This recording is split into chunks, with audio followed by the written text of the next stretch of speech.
Donc, nous sommes à présent sur la notion d'intelligence. Nous allons voir les types d'intelligence. Donc, comprenons d'abord ce que c'est que l'intelligence. L'intelligence, c'est une faculté de connaître, de comprendre, une qualité de l'esprit qui comprend, qui s'adapte facilement. C'est un ensemble de fonctions mentales ayant pour objet la connaissance rationnelle, qui est opposée à la sensation, à l'intuition. Donc, c'est aussi une autre définition, un ensemble de processus retrouvés dans des systèmes plus ou moins complexes, vivants ou non, qui permettent de comprendre, d'apprendre, de s'adapter à des situations nouvelles. L'intelligence, c'est la faculté aussi d'adaptation, d'apprentissage pour s'adapter à un environnement ou au contraire la faculté de modifier l'environnement pour l'adapter à ses propres besoins, la capacité à traiter l'information pour atteindre des objectifs. Donc, l'intelligence est un des traits les plus valorisants par notre société, tout comme la beauté et la santé. Cette qualité est vue comme quelque chose qu'on a ou qu'on ne possède pas. C'est pourquoi on parle fréquemment du fait que quelqu'un soit intelligent ou qu'il ne le soit pas, qu'il soit moins ou qu'il soit plus intelligent. Mais en réalité, l'intelligence est pleine de nuances.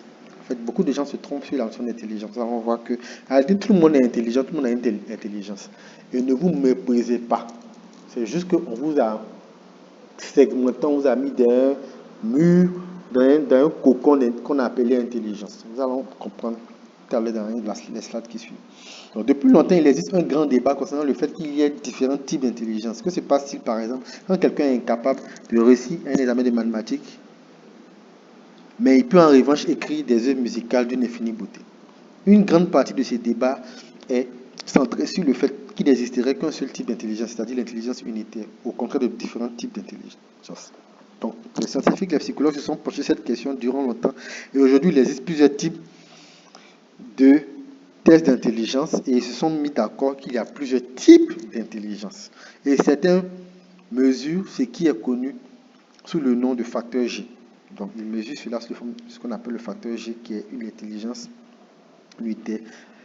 Donc, c'est l'approche de certains. D'autres mesurent différents types d'intelligence, desquels nous parlerons dans cet article. Donc, nous, on va plus parler des formes d'intelligence. À ne pas confondre aussi avec la notion de QI, quotient intellectuel. Voilà, le quotient intellectuel mesure une certaine aptitude sur un certain type d'intelligence. Voilà, je ne vais pas en dire plus parce que c'est pas le but n'est pas parler de QI, c'est de parler de l'intelligence. Voilà. Mais comprenons et retenons simplement que l'intelligence, c'est une faculté, c'est la capacité à pouvoir, pour une personne, de pouvoir raisonner, de pouvoir comprendre, de pouvoir apprendre, de pouvoir s'adapter, de pouvoir réfléchir, de pouvoir penser, de pouvoir émettre des jugements. Voilà, c'est ça. La capacité de pouvoir raisonner, réfléchir, apprendre, etc. Blablabla. Alors, il existe 12 formes d'intelligence. Ça, c'est ce sur quoi les scientifiques se sont mis d'accord. Donc, d'autres vont parler de moins, il y a peut-être 8, 10, etc. Mais généralement, disons qu'il y a 12 formes d'intelligence. L'intelligence linguistique, logico-mathématique, spatiale, musicale, corporelle et synesthétique, intrapersonnelle, interpersonnelle, émotionnelle, naturaliste, existentielle, créative, collaborative. On va voir rapidement un peu ce que c'est tout à l'heure. J'ai ajouté en noir à côté de certains trucs qu'on peut appeler aussi intelligence. C'est peut-être pas rigoureusement scientifique, mais je le mets pour vous montrer que si on passe sur la capacité de pouvoir apprendre, comprendre, s'adapter, etc., qui est la définition de l'intelligence, comprendre que sur le plan de la spiritualité ou de la religion, il y a une intelligence. Comment certains arrivent à pouvoir comprendre des choses spirituelles, à pouvoir les enseigner, à pouvoir même conduire des gens, à pouvoir grandir dans la spiritualité. C'est une intelligence. Il y a tout ce qui est lié à la finance, la gestion de l'argent, la notion de ressources. C'est une intelligence. Des gens qui comprennent bien tout ce qui est chiffres, tout ce qui est finance, comment gérer, faire de l'argent. C'est une forme d'intelligence que tout le monde n'a pas. D'autres vont parler même d'éducation financière. Il y a aussi l'intelligence scientifique, industrie. Donc des gens qui sont capables de comprendre la science, tout ce qui est industriel, etc. Il y a l'intelligence d'entreprise, intelligence liée à l'économie. Il y a l'intelligence entrepreneuriale, voilà, donc qui fait appel à l'esprit entrepreneurial, l'esprit d'innovation, de créativité, la mentalité de croissance. Comment des gens, à partir de rien, qui ne sont pas là à l'école, arrivent à monter des activités, à innover, à créer des entreprises, des startups qui, au bout de 10 ans, 15 ans, 20 ans, 30 ans, 40 ans, comme les GAFAM, donc Google, Amazon, Facebook, Apple, Microsoft, la plupart de ces boîtes n'ont pas 50 ans. Elles sont en train d'aller, je crois, avec 45 ans ou bien bientôt vers 50 ans. Mais ces boîtes-là sont parmi les plus riches au monde. Comment en 50 ans, des gens, à partir de rien, ont construit des empires financiers? Comment est-ce que de jeunes entrepreneurs, aujourd'hui, à partir de simples idées, arrivent à monter des business qui permettent de lever 100 millions de francs, gagner des prix de 10 millions, embaucher des personnes, avoir 50, 100 employés, etc. Bon, il y a plein d'exemples. Donc tout ça, c'est des formes d'intelligence. Voilà. Mais retenons qu'il y a 12 formes d'intelligence, celles qui sont à droite, ça c'est celles que la science a répertoriées. Vous allez voir que en fait, celles que j'ai énumérées à droite, en noir là, en fait, ça appuie sur certaines formes d'intelligence qui sont ici. Donc on va dire que les 12 sont des intelligences de base, mais après on peut les combiner dans certains domaines. Donc ça fait que certains seraient intelligents dans un domaine, dans une filière, dans une science, etc., etc., en fonction du domaine où on travaille, du diplôme qu'ils ont eu, de leur passion, etc. Alors, donc, l'intelligence linguistique, on va voir un peu ce que c'est. Je ne vais pas tout parcourir, mais je vais juste brosser. L'intelligence linguistique, c'est la capacité à dominer la langue. C'est tout ce qui est lié au langage, à la langue. Voilà. Donc, c'est les littéraires. Donc, les gens qui excellent dans ce domaine de la littérature, on va dire qu'ils sont intelligents, mais sur le plan de la linguistique. C'est pour ça que, en général, ce genre de personnes, parfois, ont du mal avec les chiffres. Donc, c'est les gens qui ont fait la série A, ils ont du mal avec les chiffres, bien avec ceux qui ont, ils ne sont pas toutes les matières qu'on voit en série scientifique, en C ou D. Voilà. Parfois, ils maîtrisent un peu tout ce qui est lié à l'économie, mais ils sont plus des littéraires, des linguistes. Voilà. Il y en a d'autres qui sont purs, il y en a d'autres qui arrivent même à avoir d'autres capacités. L'intelligence logico-mathématique, ça c'est purement tout ce qui est lié à la logique, aux maths et un peu à la science. Donc c'est ce qu'on mesure principalement dans la série C. Ceux qui sont en série C, c'est parce qu'ils sont très bons dans tout ce qui est logique et mathématiques et sciences. Donc c'est la capacité à considérer les relations logiques entre les actions et les symboles. Mathématiques, la science. Voilà. 3, c'est l'intelligence spatiale. C'est l'intelligence qui est définit la capacité humaine à observer le monde, les objets depuis différentes perspectives.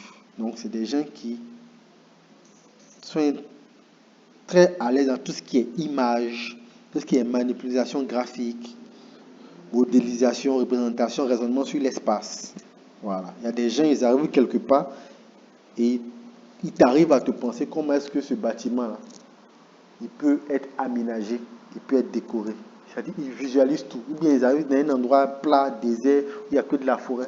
Ils voient comment on peut aménager un certain nombre de bâtiments, en fait de cet endroit-là une belle vallée, l'Eldorado, une station touristique, etc. etc. Quatrième intelligence, c'est l'intelligence musicale. Donc logiquement, c'est lié à tout ce qui est lié à la musique, au son. Cinquième, l'intelligence corporelle et synesthésique. Donc c'est ceux qui ont une intelligence basée sur la capacité à utiliser son corps ou à coordonner les mouvements de son corps. Donc, c'est bien entendu les danseurs, les sportifs, ceux qui font les mimes, les acteurs un peu, on va dire, les comédiens. Mais c'est vraiment tout ce qui est lié au sport, la danse, qui sait mettre leur mouvement. Voilà. Tout le monde ne sait pas danser parce que tout le monde n'a pas l'intelligence corporelle. Tout le monde n'est pas un excellent footballeur ou sportif parce que c'est une intelligence. Les gens savent utiliser leur corps, savent se placer, comment marquer un but, comment réceptionner la balle, etc. L'intelligence intrapersonnelle, c'est des personnes qui possèdent la capacité de pouvoir se comprendre elles-mêmes, de comprendre leurs pensées, leurs émotions, de réguler leur comportement parce qu'elles sont capables d'accéder à leurs sentiments, leurs émotions et de les analyser. Voilà. Donc elles sont centrées sur des éléments qui se basent sur elles-mêmes, leur propre personne. Mais la compréhension même de l'être humain. Autoconnaissance, l'auto-appréciation. L'intelligence interpersonnelle, c'est les gens qui ont cette capacité douée dans les relations humaines. Donc, ils sont doués dans comment interagir avec les autres. Donc, ils utilisent l'intelligence interpersonnelle, justement, de manière efficace à interagir avec les autres. Donc c'est un peu lié à l'interpersonnel, sauf que c'est orienté vers les autres. Voilà. Donc ils font montre de leur empathie, ils savent utiliser leurs émotions, ils savent poser les bons gestes, les bonnes paroles, etc. Donc ils peuvent même discerner les émotions, les intentions des autres, interpréter les mots, les gestes. Voilà, ils savent quoi dire, quoi faire. Voilà. En général, c'est ce qui permet à ceux qui ont un potentiel de leadership, de management, de pouvoir bien gérer les relations humaines, les personnes, l'environnement et l'organisation. Et l'intelligence émotionnelle, c'est l'intelligence qui est liée spécifiquement à l'intelligence intrapersonnelle et interpersonnelle. Bon, elle comprend les deux. Voilà. Elle comprend les deux.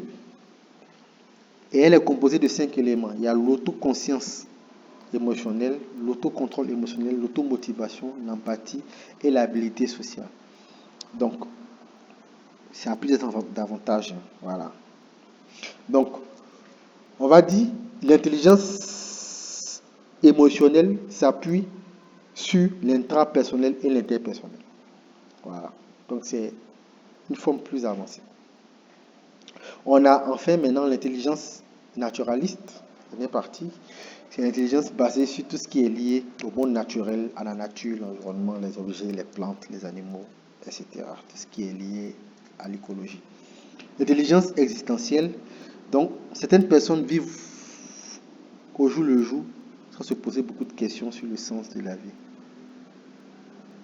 Non. Alors que certaines personnes vivent au jour le jour sans se poser des questions sur le sens de la vie, des personnes possèdent une grande intelligence existentielle, ont tendance à méditer sur l'existence. Donc, ils méditent sur l'existence, ils méditent sur la spiritualité. Donc, c'est lié à tout ce qui est philosophie, un peu la religion, le sens de la vie. Voilà. Et c'est vraiment tout ce qui est lié à l'existence. On a l'intelligence créative, donc c'est tous ceux qui sont très forts en imagination, en créativité. Leur esprit est très fécond, fertile. Voilà. Et ils semblent voir des choses, ils ont une longueur d'avance, ils innovent, ils créent. Donc c'est vraiment ça. Ils sont flexibles, ils ont beaucoup d'idées, ils arrivent à connecter, associer différentes choses, etc. Et pour terminer, l'intelligence collaborative. Donc c'est un nouveau concept qui apparaît dans le milieu organisationnel. Il s'agit d'une intelligence collaborative, c'est-à-dire la capacité à choisir la meilleure option et à atteindre un but déterminé en travaillant en commun, en travaillant avec les autres. Voilà. Elle se base sur le travail en équipe, tellement nécessaire dans les entreprises. Le travail en équipe est une compétence les plus valorisée par les recruteurs. C'est là que face à cette nouvelle nécessité de travail, beaucoup de masters de spécialisés de saison sont en train d'apparaître. Donc, l'intelligence collaborative, c'est la capacité à pouvoir collaborer facilement avec les autres. Et vous voyez que cette intelligence-là est plus ou moins aussi liée à l'intelligence émotionnelle.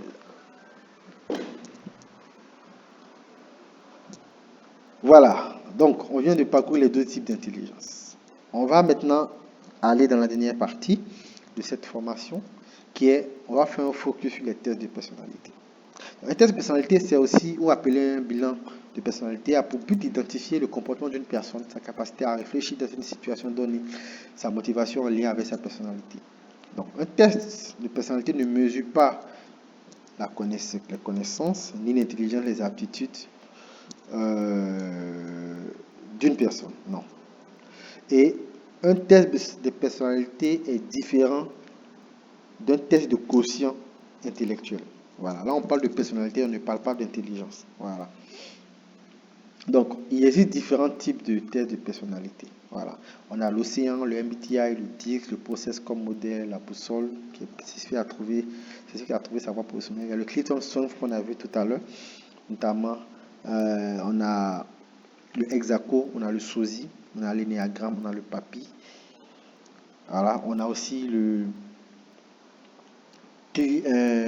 la matrice de Lominger aussi, qui peut être considérée comme un test de personnalité. Voilà. Donc, chacun de nous possède une personnalité faite d'un ensemble de caractéristiques. Il est toujours complexe de comprendre comment se détermine la personnalité. Néanmoins, entre en jeu notre patrimoine génétique, notre environnement, notre éducation et nos diverses expériences dans la notion de personnalité. Oui, ces choses-là influent sur notre personnalité. Voilà. On peut hériter par notre gène, notre ADN de personnalité. Voilà. mais chacun a une personnalité bien distincte et spécifique. Il a été démontré qu'il existe en général une corrélation entre la personnalité d'un individu et aussi son environnement de travail, donc l'environnement aussi social, le cadre de vie, voilà. Il y a des personnalités qui se forgent à cause de l'environnement où on a grandi, la famille, le travail, etc. Et il est devenu évident que tout un chacun cherche un environnement de travail qui correspond à ses attentes et à son caractère pour s'exprimer. En général, la notion de test de personnalité, c'est les entreprises qui aiment beaucoup l'utiliser pour pouvoir comprendre un peu bien la personne et savoir comment, est-ce qu'elle correspond bien au type d'emploi, le type de profil, le type de boulot qu'on veut lui confier aussi. Mais aussi, c'est important de le connaître parce qu'on l'a vu dans la notion de forme, la notion de EVP, Unique Valuable Potential. Voilà. La personnalité nous permet de comprendre qui nous sommes, mais de pouvoir aller au-delà de notre talent et pour mieux comprendre notre potentiel. Voilà. Donc, vous pouvez aller sur ce lien qui est en rouge et vous avez un article qui traite plus en détail la notion de test de personnalité et qui présente mieux en détail ces tests. Mais nous allons voir juste 4 textes que nous allons, on va dire, survoler. Voilà. Parce que comprenez que chaque test de personnalité, par exemple, on verra tout à l'heure l'énéagramme, en fait, ça peut faire l'objet de 1 semaine, 2 semaines de formation. Parfois même un mois si c'est des choses qui se font peut-être à temps partiel. Voilà. Donc, il y a beaucoup de choses à connaître. Mais je vous donne juste l'essentiel pour vous dire, suivant chaque test de personnalité, voici les personnalités dominantes qui font ressortir. Voilà. Chaque test de personnalité a sa spécificité. Voilà.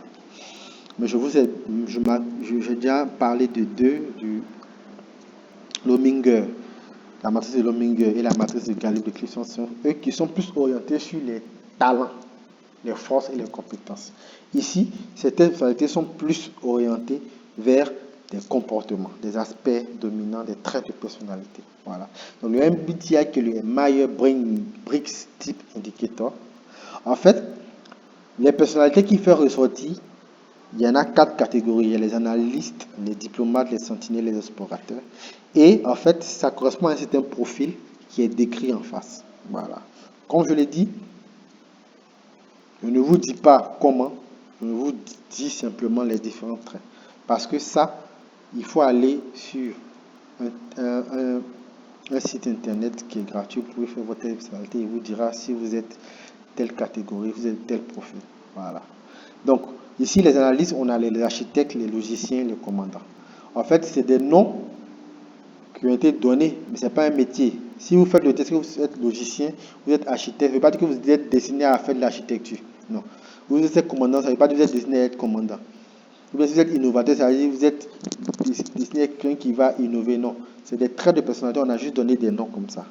On a la catégorie des diplomates. Donc, on a l'avocat, la personnalité d'avocat, la personnalité de médiateur, de protagoniste. Donc, c'est des métaphores.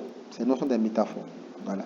Ça ne veut pas dire que vous êtes amené à être au sens littéral, ce qui est dit. Si on dit que vous êtes avocat, ça ne veut pas dire que vous devez être avocat. Ça veut juste dire que vous êtes INFJ-A, INFJ-T, qui a un profil. Lorsque vous faites le test, ça fait ressortir. Ça veut dire que vous êtes idéaliste, calme et mystique et pourtant très inspirant et infatigable. Voilà. Après, il y a plein de détails que vous pouvez avoir sur le site internet. Voilà. Vous allez comprendre comment est-ce que ce profil-là vous sert. Dans la catégorie des sentinelles, on a le logisticien, le défenseur, le directeur, le consul. Et la catégorie des explorateurs, virtuose, l'aventurier, l'entrepreneur, l'amuseur. Voilà. Je ne fais que présenter les différentes catégories et les profils. Ensuite, nous avons le deuxième test qu'on va avoir, l'énéagramme. Donc, l'énéagramme, c'est un test très intéressant qui fait ressortir 9 traits de personnalité. On a le perfectionniste, l'altruiste, le battant, le romantique, l'observateur, le loyal, l'épicurien, le protecteur et le médiateur. Donc ça, c'est une autre approche en termes de test de personnalité. Voilà. Et on a la caractéristique de chacun. Je vais juste, vous pouvez voir les détails. Voilà. Chacun a un défi. Quand vous prenez un trait de personnalité, le médiateur, par exemple, il a le défi de l'autodiscipline. Apprendre du combattant, prendre le taureau par le col. Voilà. On a l'altruisme qui a le défi, qui est le temps de silence, apprendre du médiateur se retirer. Bon, c'est juste un aperçu. Voilà. Chaque trait de personnalité est associé à certaines, on va dire, valeurs. Donc, l'altruisme, il est plus amour, l'optimisme, joie, paix, patience, amabilité, bonté, utilité, douceur, tempérance. Voilà. Et il est récapitulé ici. En fait, il y a l'énéatype qui est ici, qui est le rôle. Un trait de personnalité, c'est un rôle que j'ai déjà donné. Donc, on a un rôle, on a sur quoi est-ce que cette personne est fixée dans la vie. Il y a l'idéal que cette personne défend en général. Il y a le désir basique. On a la motivation principale de cette personne. On a la vertu. On a ensuite, il y a la compulsion d'évitement, c'est-à-dire ce que cette personne a tendance à éviter dans la vie à cause de sa personnalité. Et puis, il y a le mécanisme de défense principal. Voilà, cette personne-là a certains types de réactions qui sont liées à sa personnalité. Donc, je vous donne un aperçu. Vous pouvez faire des recherches poussées pour comprendre mieux ce que c'est que le néagramme. Voilà. Ensuite, nous avons le Discovery Insight, qui est un test de personnalité. Lui, il fait ressortir 8 types. On a le director, le motivator, l'inspirer, le helper, le supporter, le coordinateur, l'observer, le refondeur. Il est très intéressant, surtout dans les environnements d'entreprise, pour évaluer des managers, des équipes de décision dirigeantes. Voilà. Donc, on a les bleus frais. Voilà. En fait, vous allez voir que il y a un dégradé de couleur qui correspond à un certain type. Voilà. Et en fait, les bleus ont une tendance générale, les rouges ont une tendance générale, les verts ont une tendance générale, et chacun a une tendance spécifique. Voilà. Ici, pour terminer, on a le disque. Donc, en fait, le disque ressemble un peu au Discovery Insight. Voilà. Je ne veux pas dire forcément quelle est la différence, mais c'est deux approches qui se rejoignent, voire même les couleurs, voilà, qui sont complémentaires, sont un peu liés, mais c'est deux approches différentes. Donc le disque, lui, il fait ressortir 4 grands domaines qui sont les dominants, les influents, les stables, les consciencieux. Et en fait, sur la partie droite, on a une échelle qui a été définie sous forme d'un graphique, une sphère.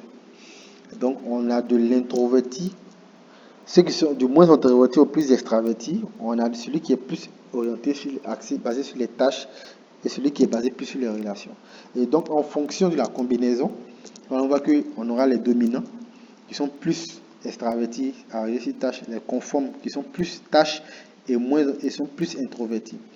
On a les stables qui sont plus introvertis et plus orientés relations. Et on a les influents qui sont plus relations orientés extravertis. Et on a dans les différentes couleurs là une description spécifique pour mieux comprendre ce que c'est qu'un dominant.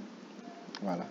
Donc, c'était ce que j'avais voulu vous présenter ici. Je fais un focus plus sur les différents, on va dire, tests de personnalité. Voilà. Et on a parlé des intelligences. Donc, voilà un peu pour cette session de formation. Ah oui, il reste encore 2 slides. Donc, ici, le disque. Ici, on a des approches beaucoup plus détaillées. Donc, en fait, au-dessus du disque, on a différents profils qui vont ressortir autour du directif, de l'organisant, du normatif. Voilà. Donc, on a les profils organisant, directif, promouvant, expansif, facilitant, coopératif, coordonnant, normatif. Voilà. Donc, en fait, vous allez voir que c'est lié au disque. Il y a un même lien avec le Discovery Insight. Voilà. Donc, ici, on a encore un peu plus de détails. Voilà, avec les caractéristiques. Et avant de terminer, il y a la notion de talent à haut potentiel de leadership. Donc, si vous vous rappelez ce qu'on a vu, la formulation, l'expression de votre potentiel. Et le UVP, votre Unique Valuable Potential, unique potentiel de valeur, qui est basé sur 7 P qu'on a vu tout à l'heure. Les personal, life, purpose, perspective. En fait, tout ça exprime votre potentiel. Donc, vous êtes une personne. Donc, par abus de langage, on va dire que vous êtes un talent. Ça, c'est les entreprises aiment bien ce thème-là. Vous êtes un talent. Donc, vous êtes une personne. Mais vous êtes une personne avec plusieurs talents. Ces talents-là peuvent être des compétences, des forces, etc. Ces talents-là, plus d'autres choses, les personnalités, les expériences et plein de choses qu'on a vu dans la forme de l'UVP, vont permettre de comprendre qu'est-ce que votre potentiel. Donc, par abus de langage, ces personnes qui peuvent réaliser de grandes choses, qui ont la capacité de devenir certaines choses, qui ont un énorme potentiel, on les appelle des talents à haut potentiel. Dans le cadre d'une entreprise, d'une organisation à but lucratif ou non, en fait, il y a des gens qui peuvent facilement commencer stagiaires, ingénieurs, techniciens, agents, sans même avoir été les plus brillants intelligents à l'école et gravir rapidement les échelons en devenant first line manager, middle manager, functional leader, c'est-à-dire commence à passer de manager à senior manager, à être directeur, directeur groupe, directeur général, CEO, etc., à devenir maintenant des business leaders, des personnalités, des dirigeants de haut niveau. Et il y a des gens qui arrivent à le faire en très peu de temps, à gravir les échelons. Il y a des gens en 15 ans, dans une entreprise, dans de grandes entreprises, ils arrivent à devenir directeur en 15 ans. Oui, ça existe. D'autres le font peut-être en moyenne en 20 ans. Il y a des gens en 15 ans, ils atteignent déjà le niveau de directeur. D'autres en 15 ans, ils deviennent CEO. Comme il y a d'autres, ils ne sont peut-être pas dans une entreprise où ils sont employés, mais des gens qui bâtissent leur propre entreprise. Donc déjà, ils sont leurs propres employés, ils sont leurs propres DG et ils passent, comme j'ai donné l'exemple des GAFAM, Google, Amazon, Facebook, Apple, Microsoft. Bon, l'exemple le plus surprenant, c'est Facebook. Facebook aura 20 ans en 2014. Mais regardez comment cet enfant-là, en 20 ans, il a bâti tout un empire. Google est né en 98. Donc, à un peu plus de 22 ans, on aura 25 ans. Regardez ce qu'ils ont bâti en 25 ans. Amazon, c'est des gens qui ont un talent, un potentiel et qui peuvent après même devenir des grands managers, gérer des personnes, gérer des équipes, avoir des responsabilités et être des leaders, des gens qui produisent de l'impact, de l'influence, qui amènent des gens dans une certaine direction. Bon, on verra plus tard un peu tout ce qui est leadership management. Donc, en fait, c'est lié à la prochaine session qu'on verra. Les talents et un potentiel, retenons que c'est des gens qui sont remplis de talent, qui ont un énorme potentiel, qui sont capables de réaliser de grandes choses, de gravir des échelons dans les organisations formelles, ou pas capables de bâtir des organisations. Dès le départ, ils sont des managers et les leaders, et puis ils embauchent des personnes, que ce soit dans les organisations sociales, des fondations, des ONG. Donc, vous êtes potentiellement, sinon, vous êtes un talent à haut potentiel. Si. Vous êtes un talent au potentiel. C'est juste qu'il faut que vous découvrez votre talent. C'est juste que vous découvrez votre potentiel. Voilà. Et il vous faut justement développer d'autres capacités de leadership, de management. Et ça fera l'objet de notre prochaine session. Voilà. À le comprendre. Donc, je vous remercie pour cette première session. Donc, qui avait le but de découvrir ses talents. Découvrir ses talents et son potentiel. Voilà. On a plus introduit des notions parce qu'en réalité, pour pouvoir bien cerner son talent, il nous faut des sciences approfondies sur chaque élément qu'on a vu. Par exemple, sur la matrice de Lominger, comprendre quelles sont vos compétences dominantes de la matrice de Lominger. Si on veut prendre la matrice de Gallup-Cliffonson, quelles sont vos compétences dominantes, vos talents dominants dans la matrice de Gallup.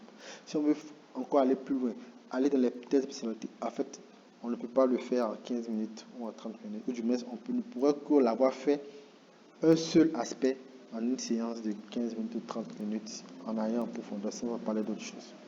Donc, vous savez un peu plus maintenant ce que c'est qu'un talent, ce que c'est qu'un potentiel, qu'un talent au potentiel. Vous avez compris maintenant ce que c'est qu'une forme, ce que c'est qu'un UVP. Vous avez compris que le potentiel s'appuie sur le talent et ce talent, ce potentiel-là vous permet de réaliser de grandes choses, bien entendu. Il faut développer des capacités, il faut se former, il faut développer des compétences de leadership, de management en fonction de ce que vous voulez réaliser dans la vie.